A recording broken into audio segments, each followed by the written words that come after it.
Hello and welcome to November's Q&A.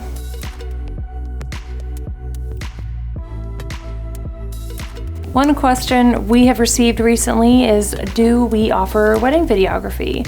So you might have seen some sneak peeks, behind the scenes, or like little highlights of films that we've done this year and in the years past. But after this year, after 2021 is over, we will not be booking anymore for 2022. We started doing wedding films because of my husband Brooks, who is awesome. He's a filmmaker, but recently he is kind of going in more into the commercial route of things. So he's doing commercial videos, short films and stuff like that. So his passions really aren't in the wedding industry as much as they are for me. So from here on out, we will be recommending some of our favorite videographers in the Toledo area. Another question is, what kind of photo booth do we have? And we really love our photo booth. It is a very open air concept. It's like a social kiosk. People can just step up and take a picture or take a few pictures. It can be set up with a backdrop, or it can be on its own, where it kind of just faces the dance floor. And we found that to be really fun, very user friendly, and it adds to the fun rather than taking people off the dance floor to go get in line to take a photo booth picture. We really love it. It also offers instant social sharing, instant online gallery for you guys to be able to go back and look at all the pictures that were taken. In addition to the kind of traditional photos that our photo booth can take, we can also do boomerangs and slow-mo videos, so those are just other fun ways to add to the photo booth excitement. We often get asked if we deliver black and white photos as well, and the answer is yes.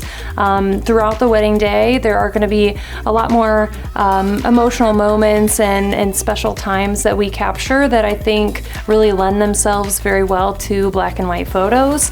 But if you guys do have any requests for a specific photo, we can always do that afterwards. But it's kind of just based on a feel that we get when we're editing and what that moment brings, and if a black and white photo is really going to add to it or not.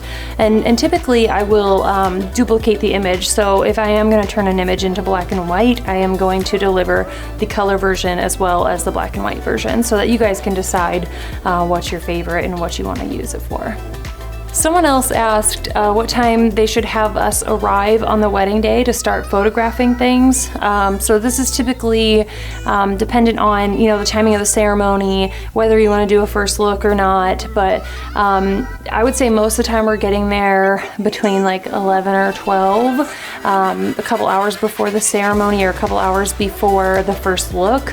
That way we can get the finishing touches of hair and makeup and people kind of hanging out in the morning, and then pictures of you guys getting dressed and all those little details that come together with that.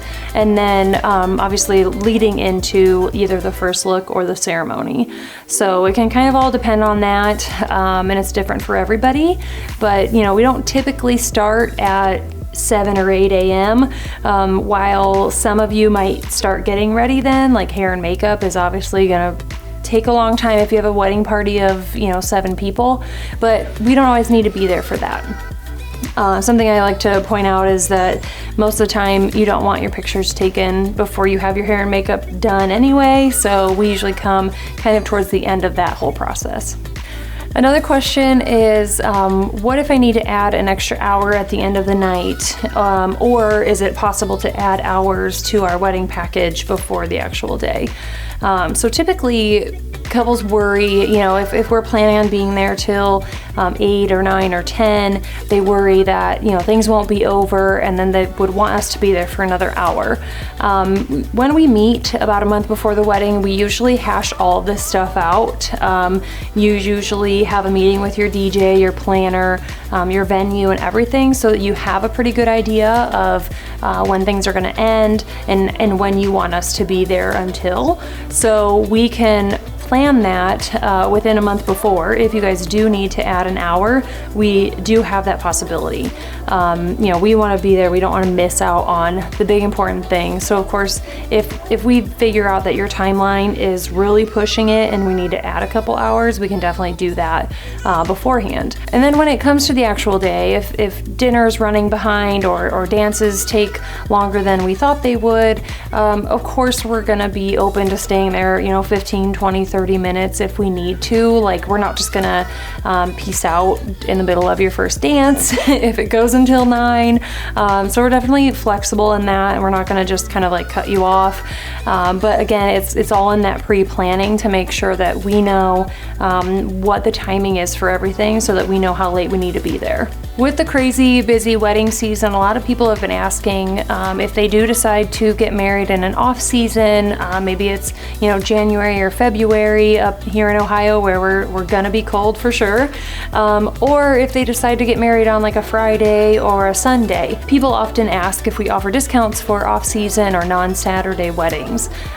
We don't really have like a set discount for that, but it really just depends on our travel schedule, our availability for that timing of the year, and we can definitely work with you guys if it comes down to that. If it's like a February or March wedding where we sometimes don't have as many weddings as in a normal season, we might be willing to work with you. Our last question for this month, and sometimes this is not something that people ask us, but they just do it. The question is, can our family members take pictures with their cameras?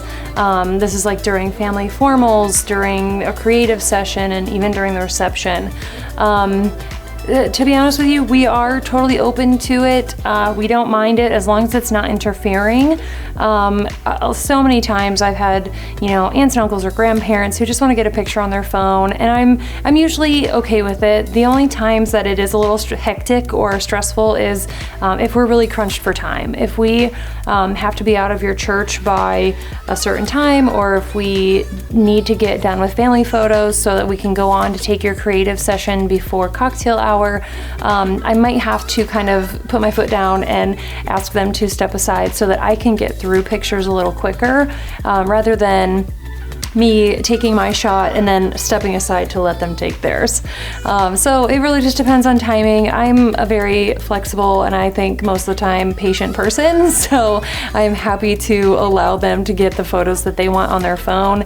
But yeah, it just definitely depends on how things are going and what our timing is like. Especially at the reception too. I know group photos are something that we definitely do. We go around and get pictures of different friend groups and work groups and just different people that are hanging out.